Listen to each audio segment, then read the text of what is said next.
The morning Levi Yates finally stopped his horse at the edge of the burned homestead. The Kansas sky was the color of a bruise healing at its edges, and something deep in his chest told him that whatever came next would change the course of every remaining day of his life. He had been riding this particular stretch of the Cimarron Trail since the spring of 1873, back when the Callahan homestead had been nothing more than a modest but proud little claim. A whitewashed timber house, a vegetable garden that climbed a chicken wire fence, and a barn that always seemed to be in the middle of some repair or another. He had noticed it first because of the wind chimes on the porch, hand-fashioned from old spoons and bits of tin, and the way they caught the morning light as he passed. He had been carrying mail out of Dodge City for the Prentice Freight and Postal Company then, making the long weekly circuit that wound southwest across the open grassland and back again. The Callahan homestead had been a landmark, nothing more, a thing to measure distance by. Then in October of that same year, he had come around the low hill on a Tuesday morning and found the place a ruin. The house was gone, reduced to a black skeleton of timber that still breathed thin wisps of smoke into the cold autumn air. The barn was a heap of ash. The wind chimes were gone. The garden fence had buckled and burned.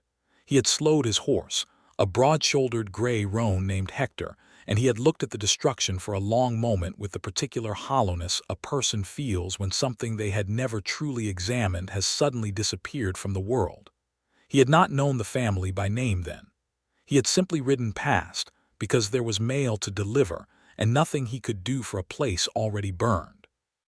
But the week after that, and the week after that, and every week through the winter and into the spring of 1874, he had ridden past the ruin.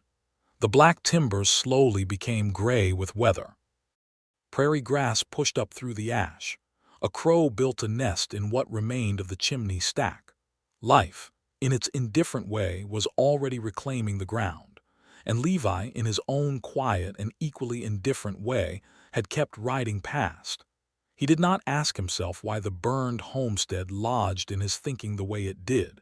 He was not a man given to excessive self-examination. He was 26 years old in the spring of 1874, lean and brown from the sun, with dark eyes that had a tendency to go very still when he was troubled by something. He had come west from Missouri at 17, worked cattle drives, done a season of buffalo hunting that he was not proud of, and eventually landed the mail route because it suited him, the solitude, the rhythm of the road, the simple accountability of a leather satchel full of other people's words. He liked his work. He liked Dodge City well enough, though it was loud and rough and smelled of cattle and whiskey at most hours of the day.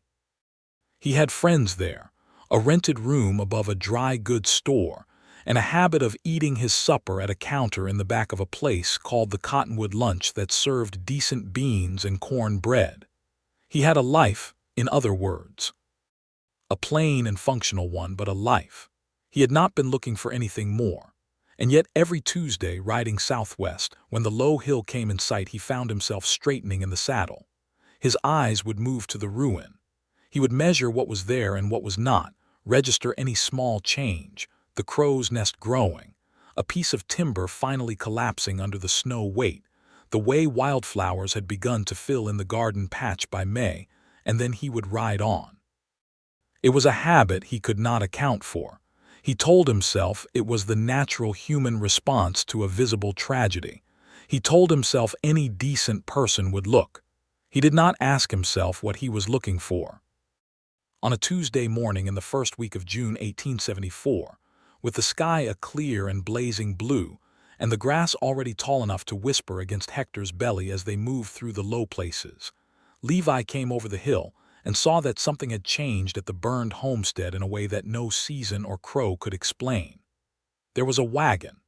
It was a plain, battered prairie schooner, its canvas cover weathered to a dingy ivory, parked at what had once been the front of the house. A mule stood hitched to it with the patient and melancholy air of a creature who has accepted the indignity of the world. And beside the wagon, standing at the edge of the old foundation stones with her back to the road, was a woman. She was not moving. She simply stood with her arms loose at her sides and her head slightly bowed, looking at the remains of the house, and even from a distance there was something in the line of her shoulders that stopped Levi's breath. He drew Hector up at the edge of the road. He should ride on. He had mail to deliver. He had a schedule that the Prentice Company took seriously and that he had never violated in 2 years of employment. He looked at the woman standing at the ruin, and he stayed perfectly still for a long moment while Hector shifted and blew through his nostrils. Then Levi turned the horse off the road and rode toward the burned homestead, and that was the morning everything changed. She heard the hoofbeats and turned before he had crossed half the distance. He had an impression of dark red hair pinned up under a plain straw hat, a face that was simultaneously tired and watchful, and eyes that were a very clear gray-green, the color of cottonwood leaves before a storm. She was young, perhaps 23 or 24, and she stood her ground with the kind of stillness that was not serenity, but rather its own form of readiness. A woman who had learned to wait and see before she decided how to respond to anything. Levi slowed Hector to a walk and stopped a polite distance back, tilting his hat brim. "Morning," he said. "I am sorry to intrude. I ride this road every week on the mail circuit, and I have been riding past this place since it burned. I saw you standing and I wanted to make sure you were all right." The woman looked at him for a moment with those careful gray-green eyes. "You have been riding past here since October," she said. It was not quite a question. Levi felt a faint heat in the back of his neck. "Yes, ma'am, since the fire." "I wondered if anyone even noticed," she said, and her voice did not have bitterness in it so much as a kind of factual sadness that was, in its own way, harder to hear than bitterness would have been. "I noticed," Levi said. "I am sorry I did not stop sooner. There was nothing I could do for it in the beginning, and I did not know if there was anyone to find." She looked back at the ruin, and her jaw tightened briefly. "My name is Augusta Callahan," she said. "This was my family's homestead. My father built it in 1869. Levi Yates," he said. "With the Prentice Postal Circuit," he hesitated. "Was your family, are you the only one who came back?" A long pause.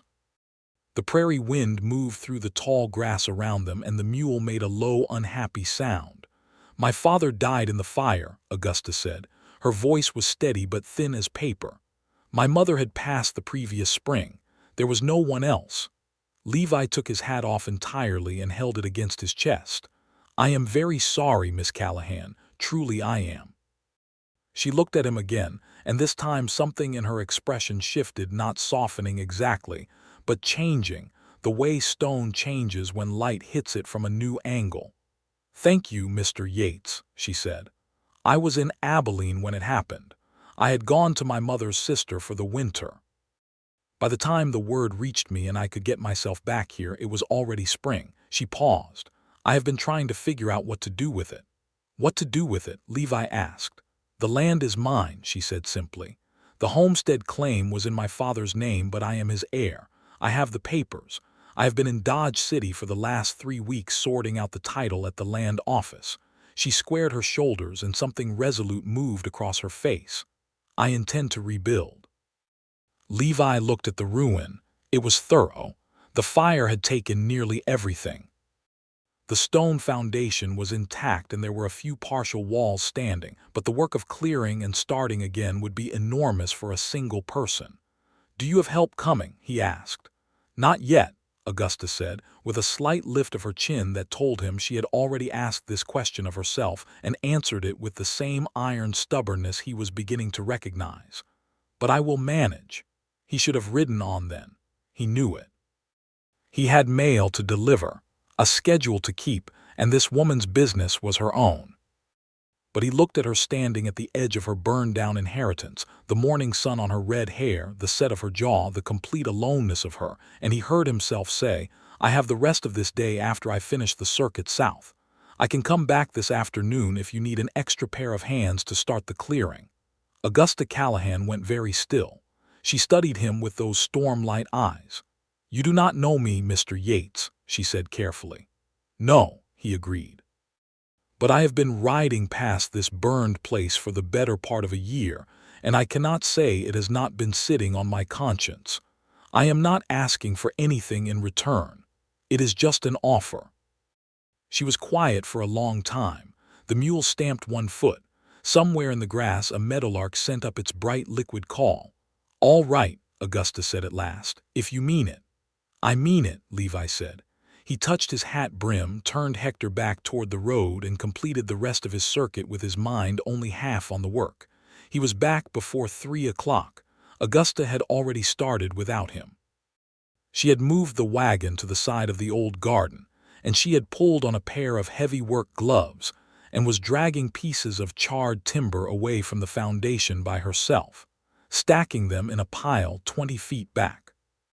She did not look up when he rode in, only said, "The heaviest pieces are at the north corner. They will need 2 people." Levi rolled up his sleeves, and they worked until the light failed. They did not talk much that first afternoon. There was a quality to the silence between them that was not uncomfortable so much as careful, 2 people learning the distance between themselves before they decided how much closer to step. Levi noticed that Augusta worked hard and without complaint, and that she had a way of thinking through a problem before she touched it, moving around an obstruction and assessing it from several angles before she committed to an approach. He noticed that she did not ask for his help unless she genuinely needed it, and that when she did ask, she was specific and direct, and thanked him simply when the thing was done.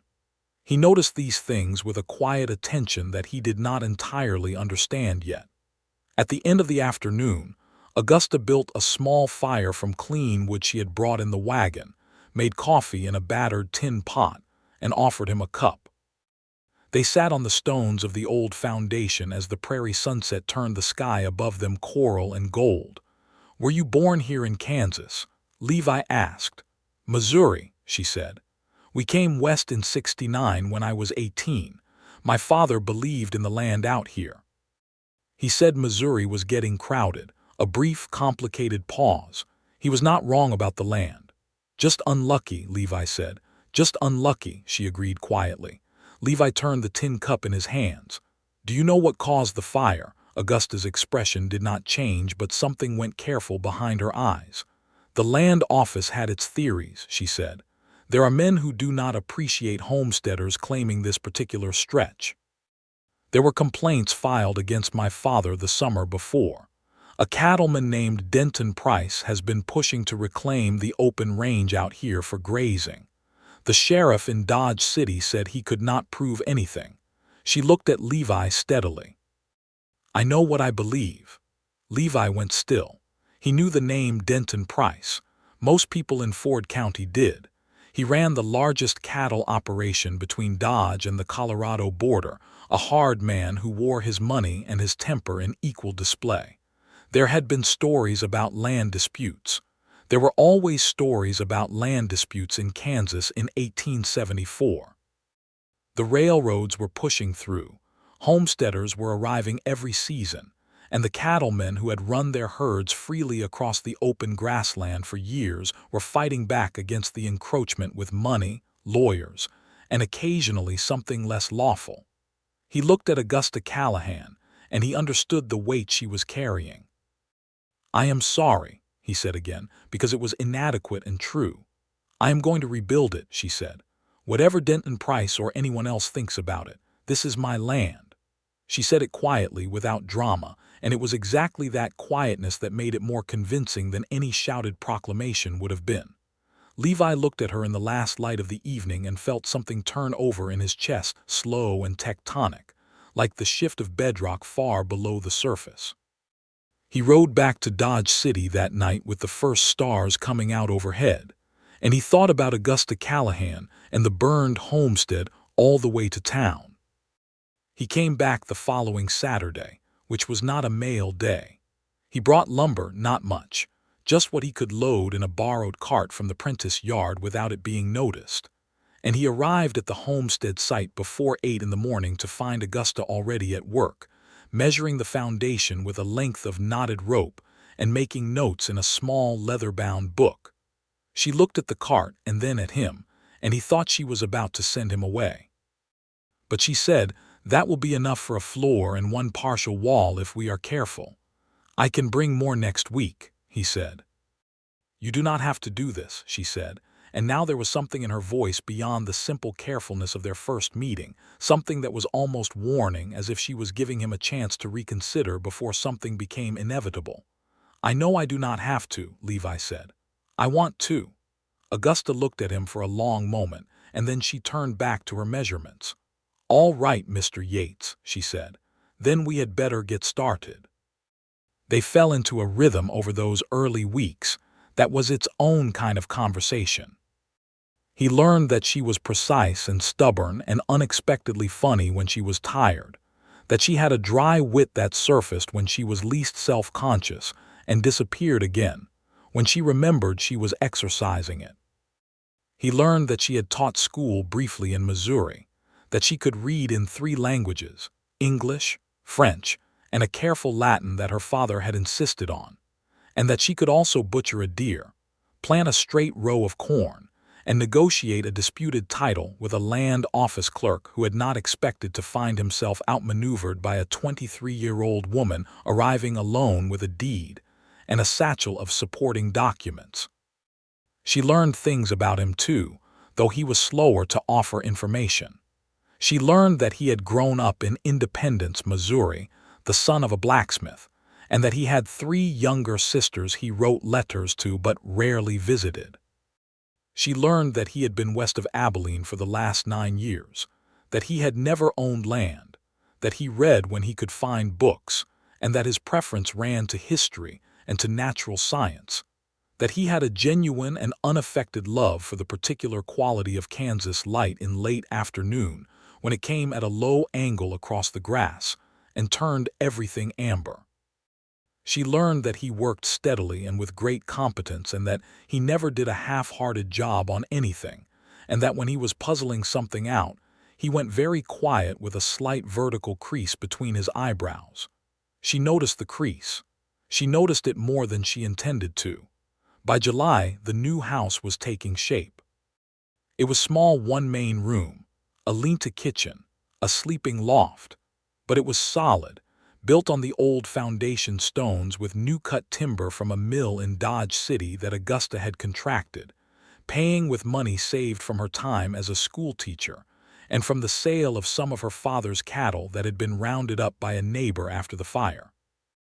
A neighbor named Eli Franks, a sod-busting farmer from 2 miles east, had come by in late June and offered what help he could spare, and his wife Dorothea had brought Augusta meals and conversation, and a set of cotton curtain fabric that made Augusta go briefly and privately to pieces in a way that only Levi, who happened to arrive that afternoon, witnessed.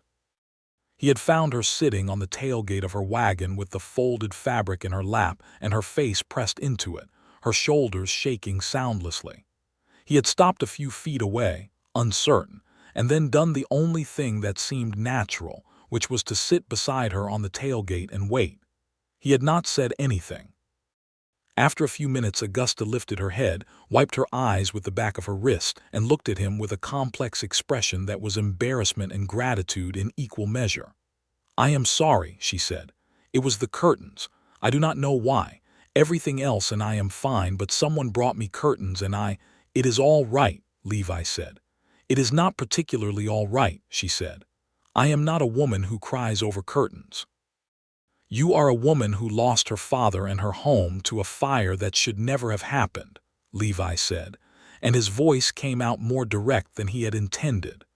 "You can cry over curtains if you need to." Augusta looked at him, and something in her expression went quiet and very open, the way a door looks when it swings wide and you can see clear through to the room beyond. She looked away quickly, at the partially framed walls of the new house, at the horizon, anywhere but at him.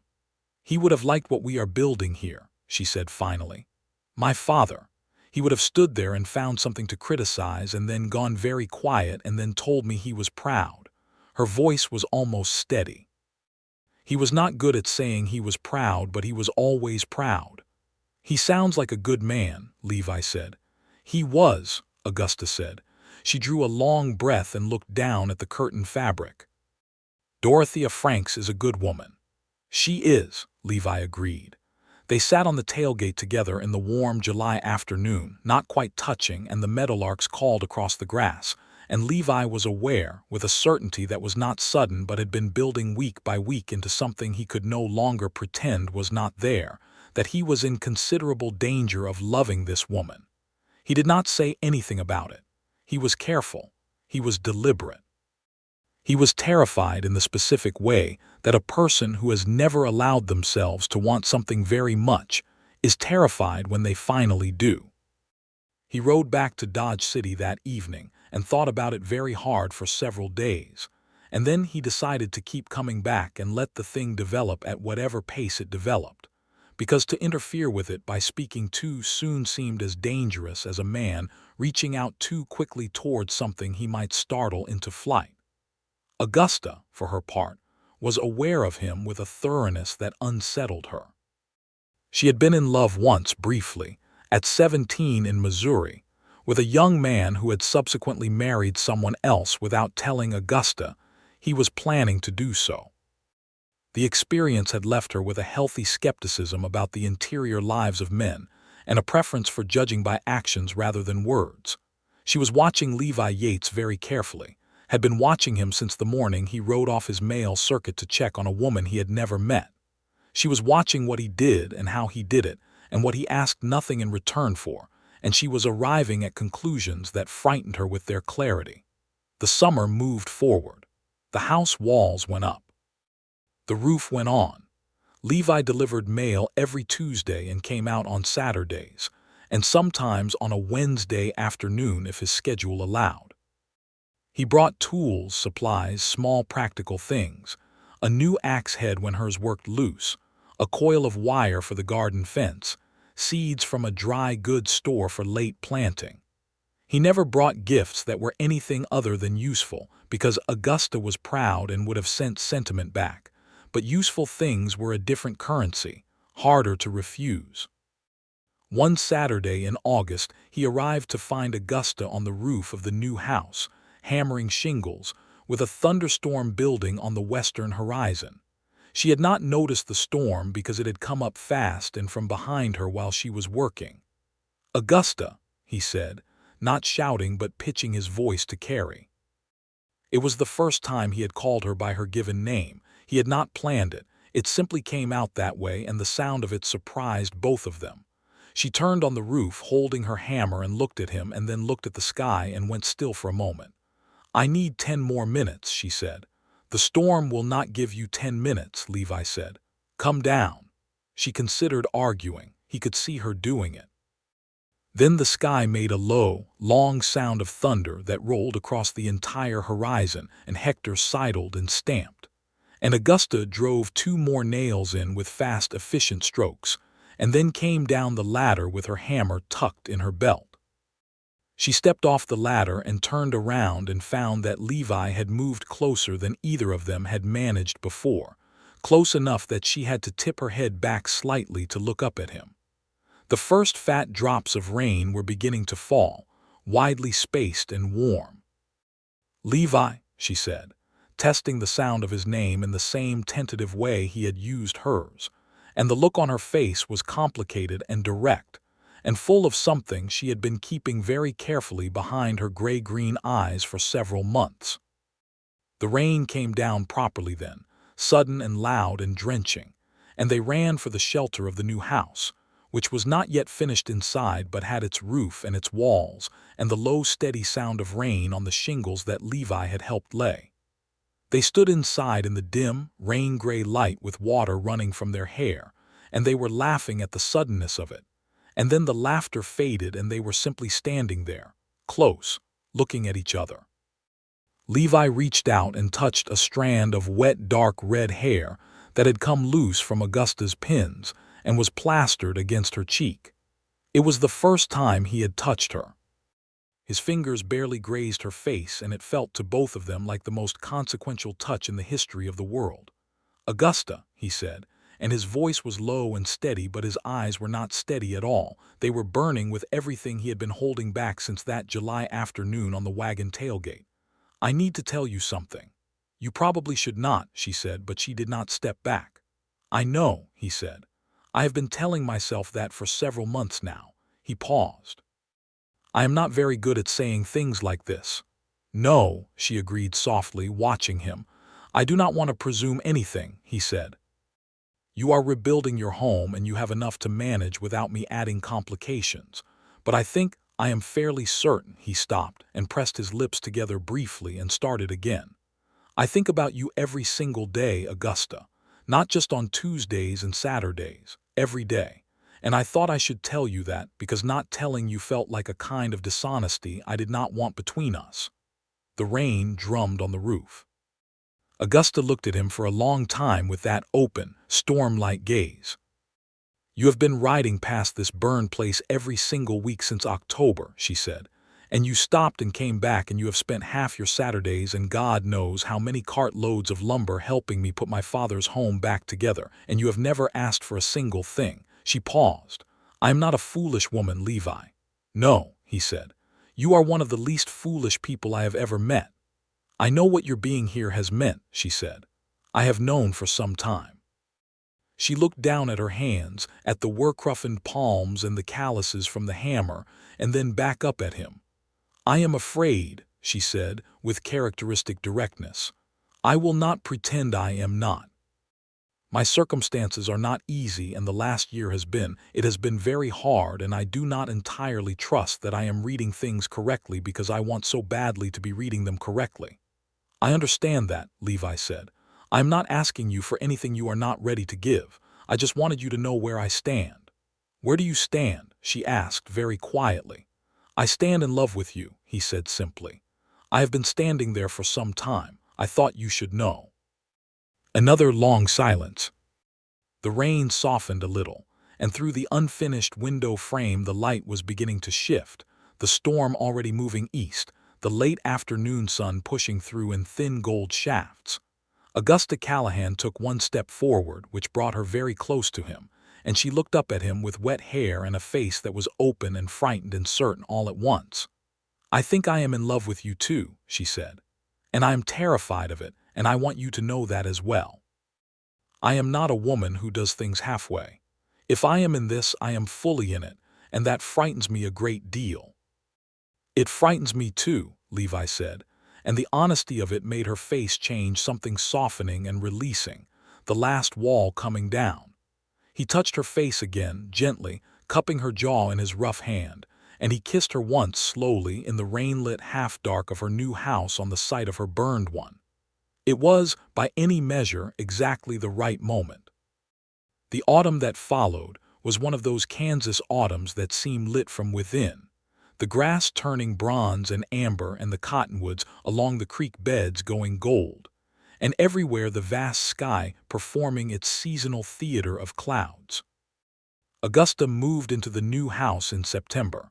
Once the interior was properly finished, and she had a cast iron stove installed, and the windows glazed, and Dorothea Franks's curtains hung in the front window where they caught the morning light and made Augusta feel, for the first time since she had come back to this land, that she was home. Levi still came on Saturdays. The nature of his visits had changed. There was still always work to be done. There were always practical matters to attend to, but now there was also something lighter, a pleasure in simply being in the same place that neither of them tried to conceal. He would arrive in the morning and they would work through the day, and in the evening Augusta would cook supper, and they would sit at the small table she had built from salvaged wood and eat and talk until the dark came on full. And then Levi would make the ride back to Dodge City under the stars. He started teaching himself to read the stars properly, borrowing a book on astronomy from the tiny lending library that a schoolteacher named Miss Hooper had established in Dodge City out of her own personal collection. He brought the book out to the homestead one October Saturday, and after supper they sat on the porch steps together with the book open between them, and he showed Augusta what he had been learning: the Pleiades, Orion's belt, the great river of the Milky Way overhead in its full autumn display. Augusta leaned against his shoulder, looking up, and she said, "My father used to say that the thing about being out on the open land was that you could not lie to yourself about how small you were. He said it was the best and the worst thing about Kansas." "He was not wrong," Levi said. "He was right about most things," Augusta said. "He was wrong about one thing." She paused. "He thought I could not manage alone." "You could manage alone," Levi said. "You have been proving that all year." "I know," she said, "but I am glad I do not have to." He turned his head and looked at her, her face tipped up toward the stars, the lamplight from the window catching the line of her jaw, and he felt such a clear and specific happiness that it almost hurt to hold it. It was in November that the situation with Denton Price became something they could no longer manage by simply watching. Price had been aware of the rebuilding.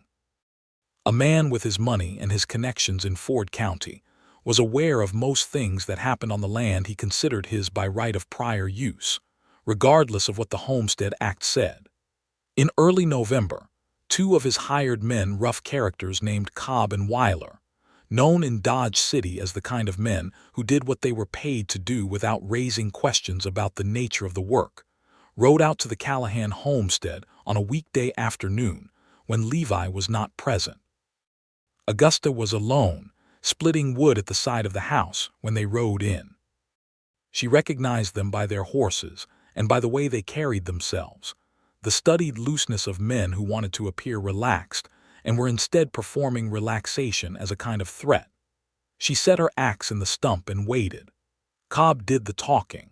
He was a broad, flat-faced man with a drooping mustache and the incurious eyes of someone who had decided a long time ago that the world was simply a collection of resources to be used by whoever was strong enough to use them.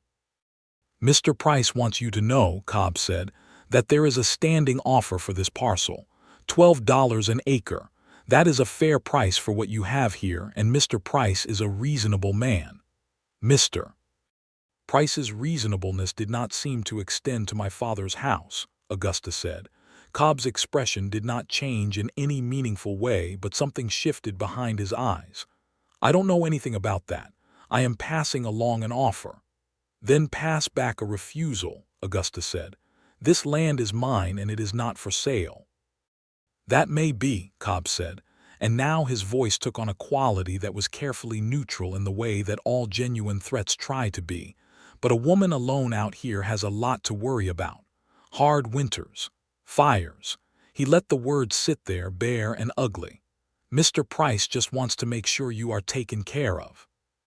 Augusta looked at him with the most level gaze she possessed. She was frightened and she was furious, and she was not going to let either of those things show more than she could help. "Tell Mr. Price," she said, "that I have taken very good care of myself thus far and I intend to continue to do so. Now get off my land." Cobb held her gaze for a moment, then wheeled his horse without a word and rode away with Weiler close behind. Augusta stood at the wood pile and watched them go, and then sat down very abruptly on the chopping block, because her legs were not quite steady. She told Levi about it on Saturday. He went through a visible sequence of feelings, alarm, anger, the controlled settling that happened when he had decided what to do, and then he was quiet for a long time. "You need to tell the sheriff," he said. "The sheriff in Dodge City told me last fall that he could not prove anything about the fire," Augusta said. "That was then," Levi said. "This is a direct threat. It is different. You have witnesses. I was alone. It is my word against theirs." "Then it needs to be more than your word," Levi said. He looked at her very carefully. "Augusta, I am not going to tell you what to do with your land or your business, but I want you to let me help with this. I know some people in Dodge City. There is a lawyer named Harmon who is honest, a rare thing, I know, but true, and he has handled homestead disputes before. I think you should talk to him." Augusta considered this. She did not like asking for help in matters she considered her own, but she was also not proud to the point of foolishness, which was one of the things that made her different from many of the people Levi had known. "All right," she said. "I will talk to him." They went to Dodge City together the following week. The meeting with the lawyer Harmon, a slight, precise man with spectacles, and the careful manner of someone who had learned that accuracy was more valuable than impressiveness, lasted 2 hours. He reviewed Augusta's deed, the land office filings, and the notes she had made about the threats, and he told her that she had a solid case for harassment if they could establish a pattern of intimidation, and that the right complaint filed with the right people at the county level would be more effective than anything the local sheriff could offer. He also told her quietly that Denton Price had tried this before with at least 2 other homesteaders on the southern stretch of the Cimarron. One had sold, one had left without selling, which amounted to the same thing. He said both of these things with the careful neutrality of a man who understood injustice but operated within the structures of the law, and Augusta received the information with a face that went white and then quietly resolute. "Then I will be the third case," she said, "and I will not be leaving." Harmon looked at her over his spectacles. "I believe you, Miss Callahan," he said. "Let us make the appropriate filings." It was a process that took most of the fall and winter, conducted through letters and formal complaints, and a county hearing in Wichita in February of 1875 that Levi rode with Augusta to attend. It was not dramatic in the way of a gunfight. It was tedious and slow and conducted in cold waiting rooms with drafty windows, but it was relentless, because Augusta Callahan was relentless when she had decided on something, and because Harmon was genuinely good at his work. In the end, Denton Price's operation was found to have irregularities in its own land claims that made pursuing the Homestead pressure politically unwise. He backed off. Not gracefully, men like Price did not do anything gracefully, but he backed off, and the threats stopped, and the Callahan homestead on the Cimarron was left alone. The morning Augusta received Harmon's letter confirming the outcome, she was standing at her kitchen table in the thin February light, and she read it 3 times to be sure she understood it correctly, and then she sat down and pressed both palms flat on the table and breathed. When Levi came that Saturday, she met him at the gate with the letter in her hand and something in her face that was radiant with relief and triumph. He read it and looked up at her, and she said, "We did it," and he said, "You did it," and she said, "We," with a firmness that brooked no argument, and then she walked directly up to him and kissed him with a thoroughness that left both of them slightly breathless in the cold winter air. "I have something I want to ask you," Levi said, when they had managed to separate enough to speak clearly. He was holding both her hands, and his expression had moved from joyful to something more serious, more careful. "Oh," Augusta said, looking at him, "I have been thinking about this for some time," he said. "Since summer, honestly. Since that day on the tailgate with the curtains, if I am telling the full truth." He stopped. "I am not a wealthy man. I have some savings and my wages from the Prentice Company, and I have been thinking about putting in for a land claim of my own that adjoins yours to the north.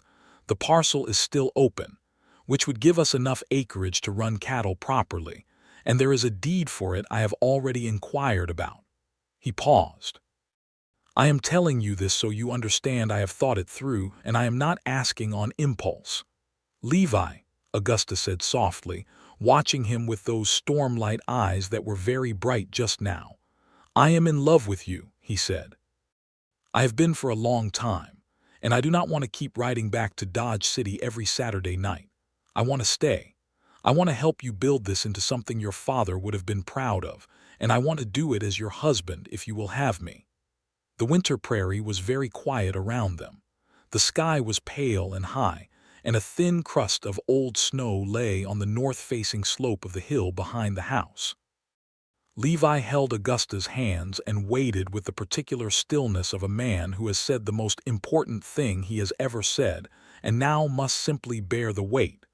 Augusta Callahan looked at him for a long time. Then she said, "I have a condition." "Tell me," he said immediately. "The land claim to the north, it should be in both our names," she said. "Everything we build here should be in both our names. I will not be a woman who holds property through her husband. I have my father's deed, and I have worked for every inch of what is mine, and if we are going to do this together, it has to be equal." Levi felt something expand in his chest that was both astonishment and something deeper. A recognition, a certainty that this was exactly the right woman, and that he had known it since a Tuesday morning in June when she had turned around at the edge of her burned house and looked at him with those clear, careful eyes. "Equal," he said, without hesitation. "Then yes," Augusta said. "Yes, Levi, I will marry you."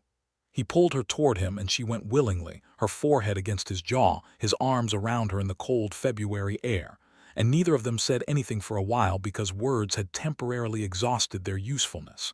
They were married in April of 1875 in the small white church on the edge of Dodge City, the one that the Methodist congregation had finished building the previous summer. Augusta wore a dress that Dorothea Franks had helped her sew from ivory cotton she had ordered from the dry goods store, and she carried wildflowers that Levi had gathered that morning from the South Meadow. Dorothea and Eli Franks were there, and several other neighboring homesteaders who had come to know Augusta over the winter of the land dispute, and who regarded her with considerable respect. A few of Levi's friends from Dodge City came, the postmaster Aldrich, who was a decent man and who had given Levi a knowing look, but said nothing when the mail carrier had started spending an unusual proportion of his free time on the Cimarron Road. Miss Hooper the librarian came and brought a small cactus in a clay pot as a wedding gift, because she said plants that survived hard conditions were an appropriate symbol for a marriage built on the frontier. Levi stood at the front of the small church in his best shirt and his good boots and watched Augusta walk down the narrow aisle, and the expression on his face was one that several people in the congregation would remember and describe years later to their children as the way a man ought to look when the woman he loves is coming toward him. The preacher was a compact, earnest man named Reverend Birch who delivered a serviceable ceremony with genuine warmth. And when he said, "You may kiss your bride," Levi took Augusta's face in his hands and kissed her while the small congregation applauded, and Eli Franks made a sound that was either a cheer or a sneeze, disputed afterward by all parties. They rode back to the homestead that afternoon, Augusta's trunk and the remainder of her portable belongings already transferred, the new land claim filed and approved with both their names on the document that now resided in a tin box under the kitchen floorboard. The spring grass was already up past the horses' hocks, and the creek at the east edge of their combined acreage was running full with snowmelt, and the sky was that particular April blue that seems to be promising something. They stood at the gate of the homestead together, surveying the land. "It is ours," Augusta said. "It is ours," Levi agreed. The first summer of their marriage was as much work as anything they had done before, but it had a different quality. The work was accumulating toward something now in a way that was legible and satisfying, the way a story becomes a book when you bind all the pages together. Levi filed the resignation from the Prentice Company, which Postmaster Aldrich accepted with a handshake and a genuine expression of regret, and he turned the full weight of his attention toward the land. They built a proper barn that summer, much larger than the one that had burned, with stalls for 6 horses and a hay loft that would hold enough to carry a herd through a hard winter. They put in 60 acres of winter wheat and 20 acres of corn, and Augusta replanted her kitchen garden with a thoroughness that transformed it from a vegetable patch into something that more closely resembled an orgy of productive growing things. They bought 5 cattle to start, a small herd, but healthy, and they were careful about it, using money from the combined savings they both brought to the marriage with the kind of joint deliberation that characterizes two people who have both known what it is to have nothing. By fall the 5 had become 7 when 2 of the cows calved in September, and Levi walked out one morning to find Augusta sitting in the barn door watching the newer of the calves take its first hesitant steps, and her face in that moment was so completely happy that he stood at the barn entrance and watched her watch the calf for a full minute before saying anything. "Good morning," he said finally. "Come look," she said without turning. He has been trying for 20 minutes. He is almost steady. Levi sat beside her on the barn door sill, close enough that their shoulders were touching, and they watched the calf stagger and correct and stagger again, and the morning sun came in at a slant and lay golden on the straw-strewn floor, and the mother cow regarded her offspring with what could only be described as anxious pride. "I have news," Augusta said, still watching the calf. Something in her voice made Levi go very still. She turned and looked at him, and her gray-green eyes were brilliant with something that was both joy and a kind of solemn, wondering awe. "We are going to have a baby," she said. Levi looked at her. He felt as though the ground had done something unexpected below his feet, not unpleasant, not frightening, just suddenly different, the world briefly rearranged into a new shape. "When?" he managed. "April, I think," she said. "I am not entirely certain, but I think April." He reached out and took her hand and held it and found he could not say anything at all for a moment, which was unusual for him, and she watched him with a small and private smile that knew exactly what was happening to him. "Are you all right?" she asked. "Yes," he said when he could speak. Yes, I am very all right." He looked at her. "Are you?" "I am frightened," she said honestly.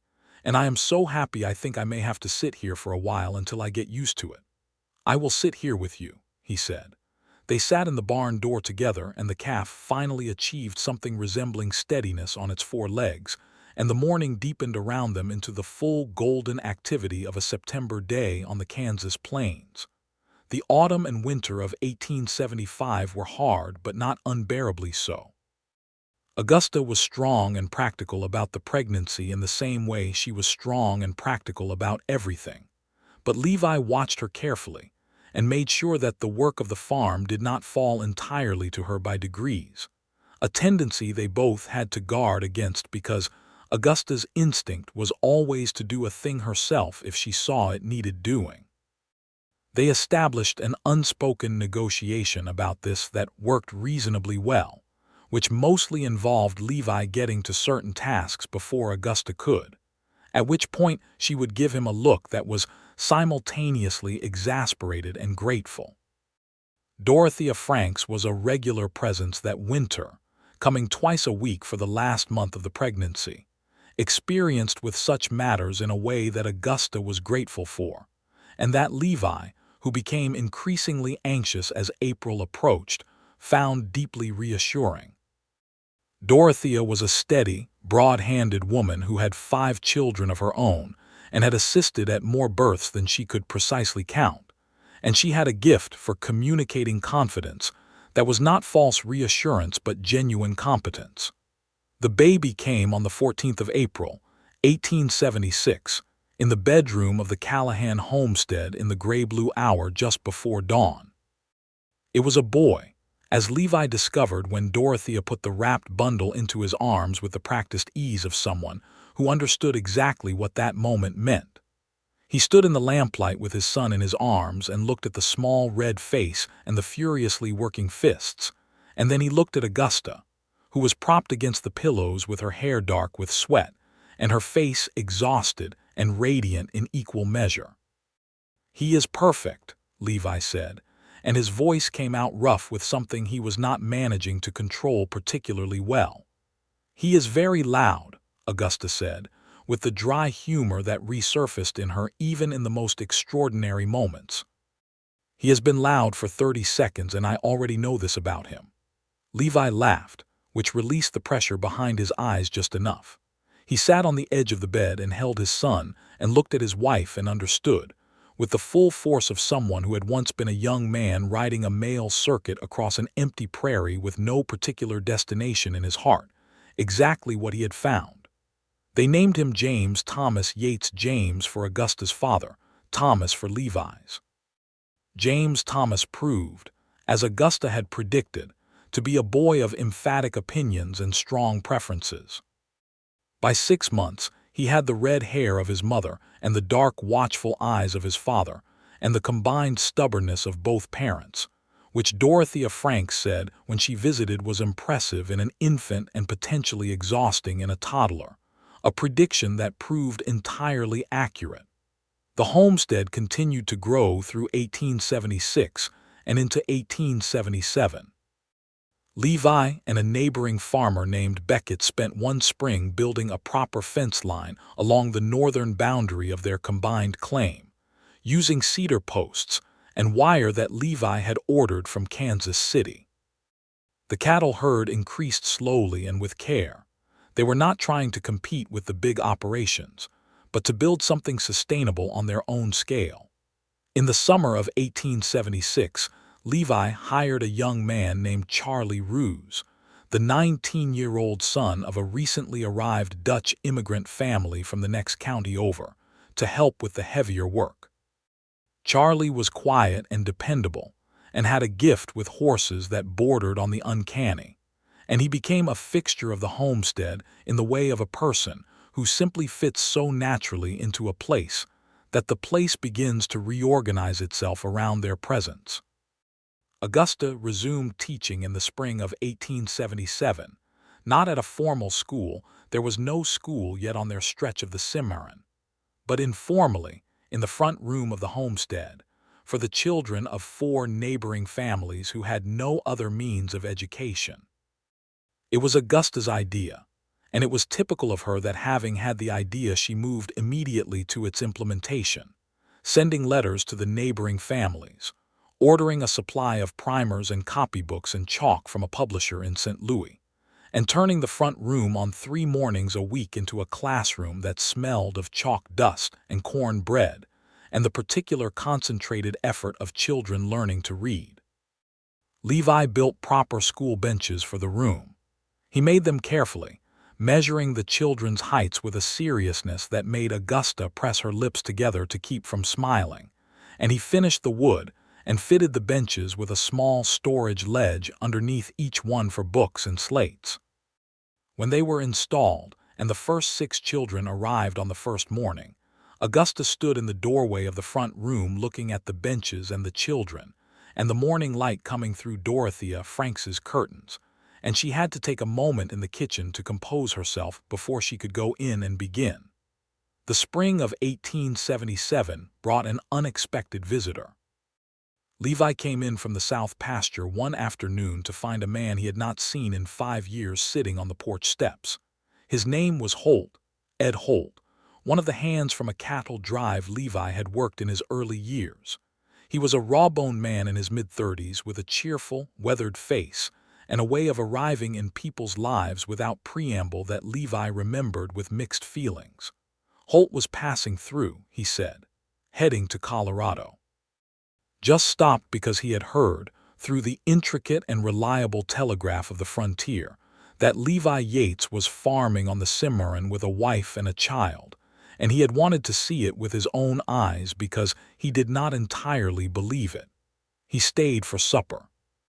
Augusta fed him and talked to him with her characteristic combination of warmth and assessment, and Holt, who was a perceptive man in the uncomplicated way of someone who had spent years reading people for purposes of survival, arrived at the same conclusion about Augusta Callahan Yates that most people arrived at, which was that she was formidable in the most admirable possible way.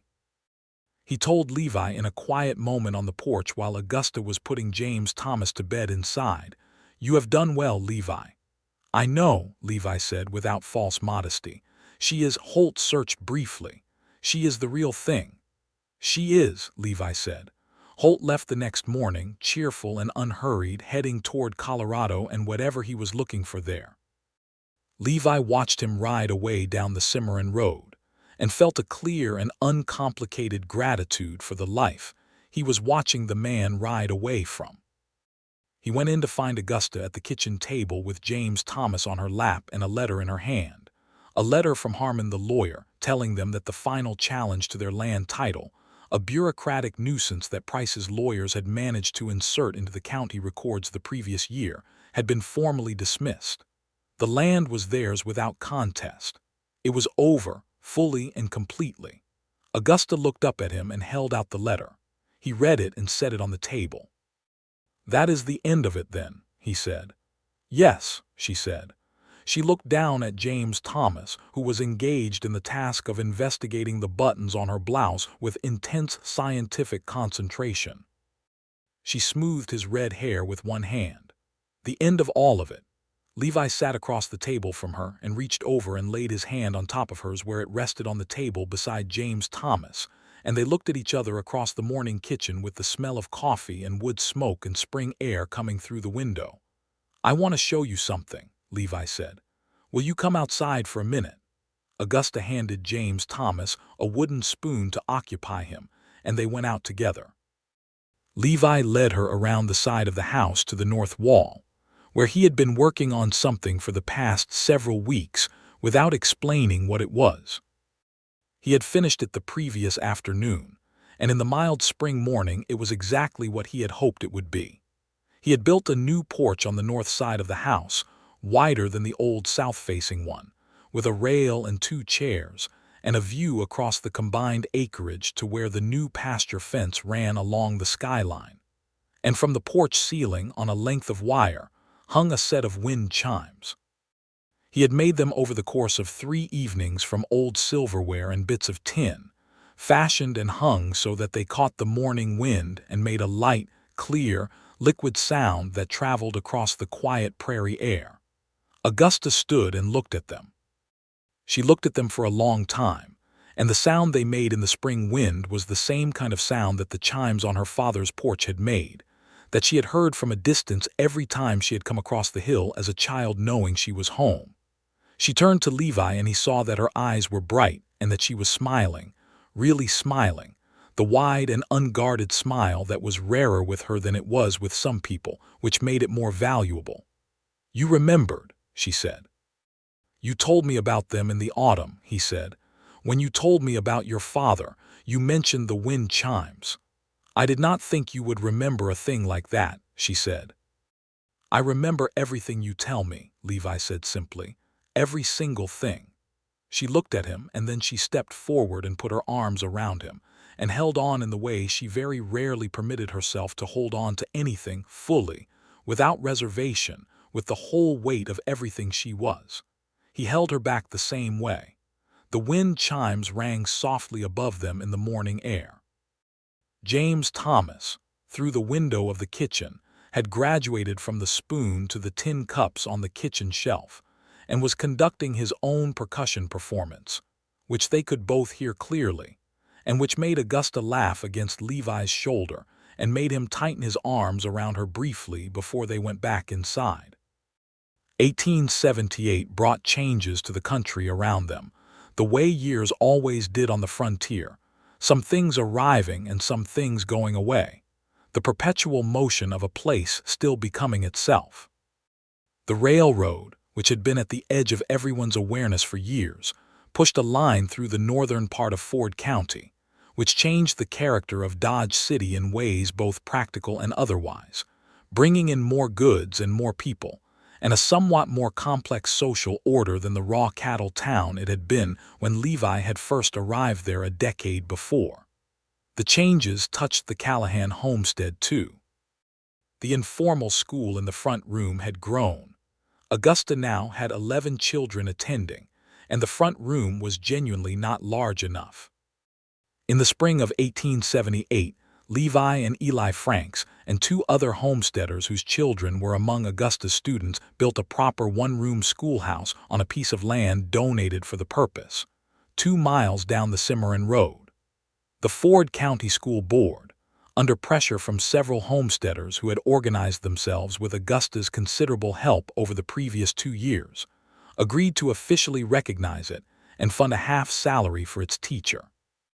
Augusta was offered the position. She was 27 years old, the only teacher any of the children in that part of the county had, and the school board, which had some reservations about appointing a married woman, found those reservations overmatched by the practical reality that Augusta Callahan Yates was manifestly the most qualified person available. She taught. She taught every morning, Monday through Friday, riding the 2 miles to the schoolhouse on a young bay mare named Calla that Levi had bought her the previous fall. She came home at noon to eat with Levi and James Thomas, who by 1878 was 2 years old and had become a dedicated investigator of the natural world, particularly the part of it that lived under rocks. She was deeply happy in her work in a way that made Levi glad to watch and glad to accommodate, which mostly meant managing the morning farm work around her schedule rather than the reverse. It was in the autumn of 1878, on a Saturday morning that was already going golden with the first turning of the grass, that Augusta told him she was expecting again. They were standing at the new pasture fence, watching Charlie Ruse work one of the young horses in the south paddock. Charlie had a gift, as previously established, and the young horse was attending to him with the focused delight of an animal that knows it is being handled by someone who understands it. James Thomas was on Levi's shoulders, which was his preferred elevation for observing the world, his small hands gripping Levi's hair with the trust of a child who has never doubted that the grip will be sufficient.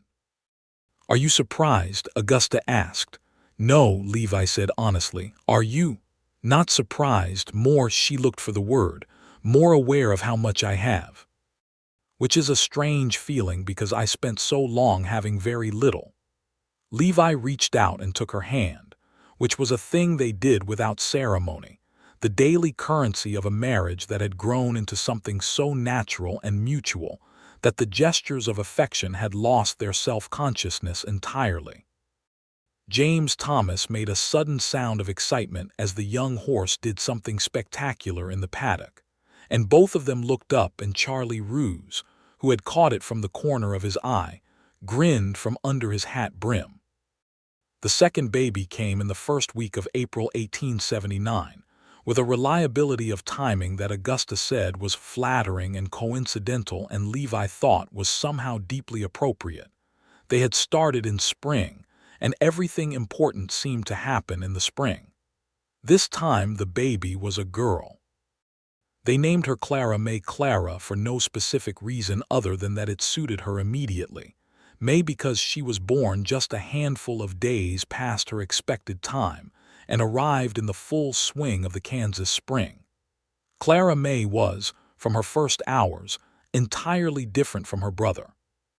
She was quiet where he had been loud, observant where he had been kinetic, possessed of a solemn watchfulness that made her seem, in the opinion of her father, approximately 40 years old from birth. She had Levi's dark hair and dark eyes and Augusta's particular quality of stillness. James Thomas, at 3, regarded her with the complex ambivalence of a firstborn confronted with competition, which gradually resolved itself over the first months into a somewhat proprietorial fondness. The homestead was full in a way that Levi had not known homes could be full, not just with people and their sounds and their needs, but with the particular warm life that comes from a family that has chosen each other and knows it. Augusta's school was a success, growing every year, and Levi's farm was producing well enough by 1879 that they had been able to expand the cattle herd to 30 head and hire Charlie Ruse on a permanent basis, which suited everyone involved. Charlie had become something like a younger brother of the household, taking his meals with the family more often than not, and developing an uncle-like attachment to the children that was entirely mutual. There were hard seasons, because there always were. The winter of 1879 to 1880 was brutal, the kind of Kansas winter that arrives with a ferocity that the summer gives no warning of, with blizzards that lasted 3 days and temperatures that froze the creek and killed 2 of their younger cattle despite every precaution.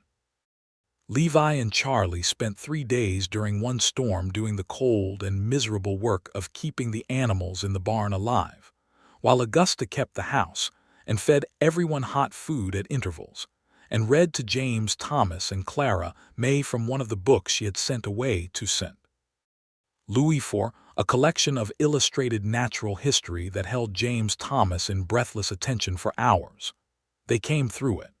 They always came through things, because they had between them the combined stubbornness of 2 people who had each, in different ways, already survived the worst that could happen to them and come out the other side still standing. In the spring of 1880, A letter arrived from Levi's younger sister Alina in Independence, Missouri. Alina was 25 and had just married a young man named Peters, and the letter was cheerful and affectionate and full of Missouri news, and at the end of it she said that it would mean the world to her if Levi could come home for a visit. She had not seen him in 6 years. Levi read the letter twice and then handed it to Augusta. She read it and looked up at him. "We should go," she said. "You would not mind," he said carefully. He knew that Augusta had complicated feelings about Missouri, which held for her both the best and worst parts of her early history, and he did not want to assume. "Alina wants to meet her brother's wife and children," Augusta said simply. "I want to meet Alina. We should go." It was not a small undertaking traveling from Ford County, Kansas to Independence, Missouri in 1880 with 2 small children was a matter of several days' careful planning and preparation. They went by rail from Dodge City to Kansas City, a trip that James Thomas, at 4 years old, found so spectacular in every particular that he spent most of it pressed against the window, narrating everything he saw in a continuous excited undertone. Clara May, at 1, regarded the train with the solemn attention she brought to all phenomena and fell asleep in Augusta's arms within an hour, which Augusta considered a blessing. Alina Peters turned out to be a small, brown-haired woman with Levi's dark eyes and a quick, open warmth that made Augusta like her immediately. Her husband Peters was pleasant and somewhat overwhelmed by the collective force of the Yates family descending on their small Independence house, but he managed well enough. Levi's father was still living. He was in his late 50s, slower than he had been but still working at his forge, and he embraced his son with the inarticulate force of a man who has no words for what he feels and has learned not to try. He and Augusta regarded each other carefully and with mutual respect from the start. He had the same quality of stillness as Levi, and the same tendency to judge by observation, and Augusta was apparently satisfactory to these observations, because by the second day of their visit he had taken to talking to her with a directness that he did not extend to many people. "He is a good man," Levi's father said to Augusta on the second evening, while they sat on Alina's porch and Levi was inside with the children. "I was not certain he would find his way to being a settled man. He was always moving." "He stopped moving," Augusta said. "Yes," the older man said, looking out at the Missouri evening with its fireflies just beginning. "He stopped moving. He was quiet for a moment." "I am glad." "So am I," Augusta said. They stayed for 8 days, which was longer than planned and exactly right. When they left, Levi's father stood at the platform and held James Thomas's hand, while the boy told him everything he knew about trains, which was considerable, and then gave him back to Levi with an expression that meant something important and that Levi understood without translation.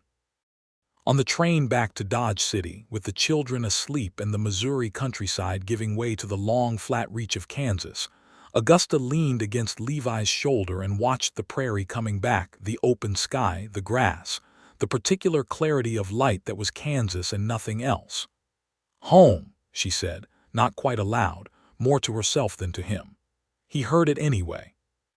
He turned his head and looked at her, and she looked up at him, and he put his arm around her in the rocking movement of the train car, and she settled against his side, and they watched their prairie come back to them out of the window. James Thomas, who was not quite as asleep as he had appeared, said without opening his eyes, "Are we home yet?" "Not yet," Levi said, "but close." "Good," James Thomas said, and went properly back to sleep. The homestead on the Cimarron in the early 1880s had become the kind of place that was larger than itself. The farm was productive and well run. Augusta's school was genuinely important to the community. Several of her early students had gone on to schooling in Dodge City that they would not have been prepared for without her. The Yates house was a place where neighboring families stopped, where news was exchanged, where Charlie Roos brought the young men from the Beckett farm for Sunday suppers that became legendary for their length and the quality of Augusta's corn bread. It was a place with wind chimes on the north porch that rang in the morning air, and a kitchen garden that supplied half the county with seedlings in the spring, and a barn with 6 horses, and a loft where James Thomas, at 5 and then 6 and then 7, conducted private explorations of startling scope. One evening in the summer of 1881, Levi and Augusta sat on the north porch after the children were in bed, as they often did when the evening was fine. The sky was going through its long summer performance of color over the western horizon, and the wind chimes moved in a light breeze, and the cattle were quiet in the pasture, and the lamp in the kitchen window was amber behind them. Augusta had her feet drawn up on the porch rail and a book in her lap, but she was not reading it. She was looking at the sky, and Levi was looking at her, with the look he had given her 100 evenings and 100 days, the one that still held the same thing it had held that first autumn in the rain-gray light of the new house: astonishment and certainty, and a depth of feeling that did not diminish with repetition, but deepened instead, accumulated like layers of stone under the prairie, solid and structural, and bearing the whole weight of their shared life above it. "Do you remember," he said, "the first time I came back here, that Tuesday morning when I rode off the road?" Augusta smiled without looking away from the sky. "You were on your mail circuit," she said. "You were going to be late." "I was late," he said. "Aldrich complained. I told him my horse threw a shoe." She laughed, a real laugh, full-voiced. "You did not." "I did." He was deeply unsympathetic. She looked at him now, amused and bright-eyed in the evening light. "You lied to the postmaster for me." "I told a minor practical fiction in the interest of getting off my horse and speaking to you," Levi said. "I do not regret it." Augusta was quiet for a moment, the smile still on her face but settling into something more serious. "I did not think that morning that anything like this was possible," she said. "I was standing there looking at what was left, and I thought I could rebuild the house, I could hold the land, I could do all the practical things, but I did not think anyone would ever—" She stopped. "I did not think I would get this." "This," he said. She gestured with one hand at the porch and the sky and the land and the lamplit window behind them, a gesture that encompassed everything. "This," she said again. "All of it." Levi looked at her, and then he reached out and took her hand where it rested on the arm of her chair, and he held it with the ease of a man who has held the same hand 10,000 times and finds it new each time. "You built it," he said. "We built it." "But you started it." She shook her head slightly. "You stopped," she said. "You rode past that burned place for 8 months, and then one morning you could not ride past it anymore, and you stopped." She looked at him with those gray-green eyes that were everything to him. "That was the beginning." "Yes," he said, "that was the beginning." The wind chimes rang softly in the summer air, the same clear liquid sound they had made every morning and evening for 6 years, and the Kansas sky performed its nightly transformation above them, and their land lay quiet in the fading light with everything they had made together resting on it, rooted and solid and alive. Levi lifted her hand and pressed his lips to the back of it, a simple, unhurried gesture, and she turned her hand and held his, and they sat together on the north porch of the Callahan homestead on the Cimarron until the stars came all the way out. In the years that followed, through the fall of 1881 and into 1882, and beyond, the life they had built continued to grow and change in the particular way of things that are alive and well tended. Augusta's school was eventually absorbed into the formal Ford County school system, which was both a recognition of its success and a minor irritant, as the county board sent an administrator who questioned several of Augusta's methods before being quietly but comprehensively out-argued by her in a meeting that Charlie Roos, who had attended to drive the wagon, described afterward as the most impressive thing he had ever watched. The school kept Augusta's name on the door, and her methods largely intact. James Thomas, growing toward 8 years old, had his mother's red hair and his father's quiet eyes and both their stubbornness at full concentration, and he had discovered reading with the same focused intensity that he brought to everything, making his way through Augusta's collection of books with a speed that required regular resupply. Clara May, at 3, had begun to speak in complete sentences that were more precise and accurate than those of most adults, which delighted Augusta and slightly unnerved Charlie Roos, who was not accustomed to being corrected by someone who came up to his knee. The third baby arrived in the spring of 1883, a girl this time, born on a bright March morning when the first crocus shoots were just beginning to push up through the garden bed outside the kitchen window. They named her Louise. She came into the world with a shout and an attitude of absolute certainty about her own importance that never left her. Levi held her while Augusta slept in the thin spring light and studied the new face with the wondering recognition that he experienced each time. This small person, entirely new, arrived from somewhere beyond accounting, theirs now. James Thomas came in quietly to see her, and he stood beside his father's chair and looked at his new sister with an expression of profound assessment. "She is very small," he said. "You were that small once," Levi said. James Thomas found this information clearly preposterous but was too polite to say so directly. He reached out one careful finger and touched his sister's fist, and her fingers closed around his with the automatic grip of a newborn, and James Thomas's face changed entirely, softened and opened in a way that Levi saw and stored and held. "She is holding on," James Thomas said, quietly astonished. "Yes," Levi said. "She knows a good thing when she finds it." The summer of 1883 was a rich one. The wheat came in well. The cattle herd was now at 45 head, and the homestead felt like what it had become, which was not just a farm but a family place, a center of gravity, a home that had been built deliberately from the ground up on the site of a ruin, and had become something the ruin could never have predicted.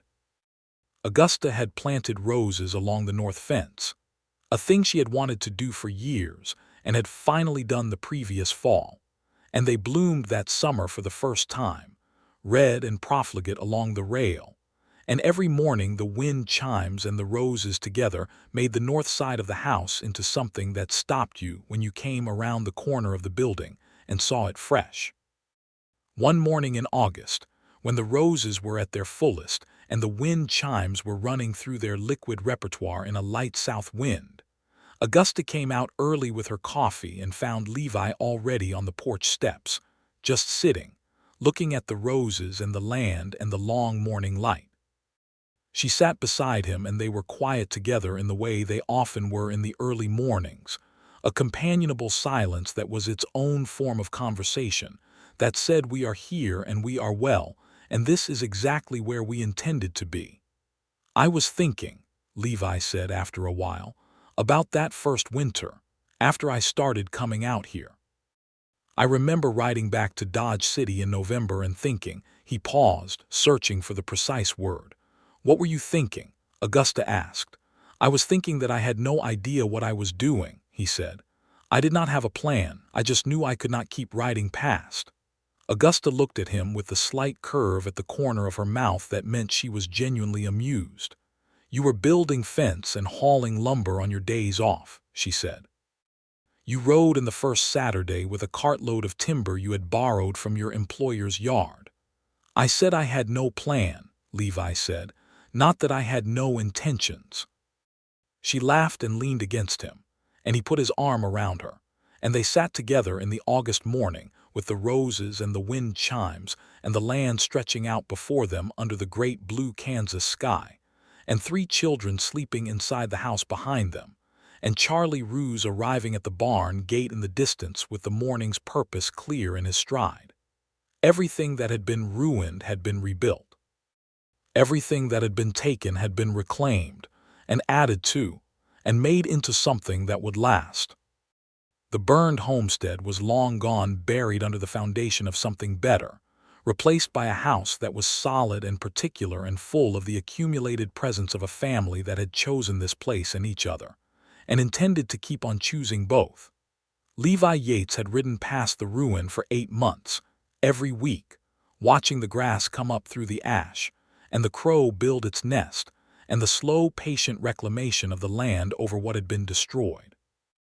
He had ridden past without stopping, because he had told himself there was nothing to be done. And then one morning in June, with the sky blazing blue overhead, he had come over the hill and seen a woman standing at the edge of her burned inheritance, and something had shifted in him that could not be shifted back. He had not been able to ride past. He was glad, every single day, that he had not.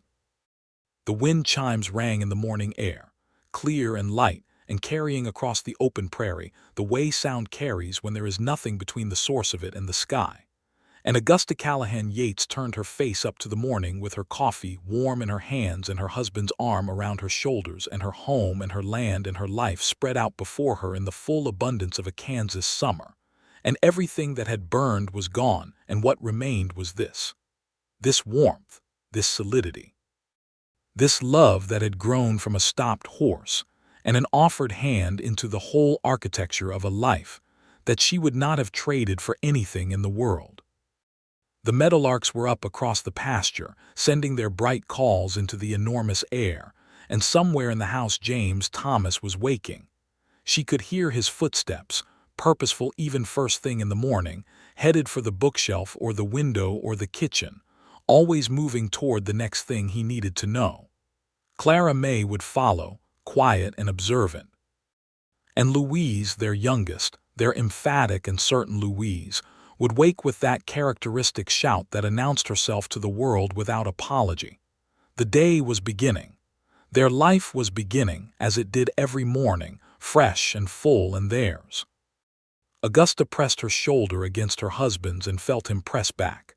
And the wind chimes rang, and the roses moved in the light wind, and the grass rolled out to the horizon in every direction. And she was home.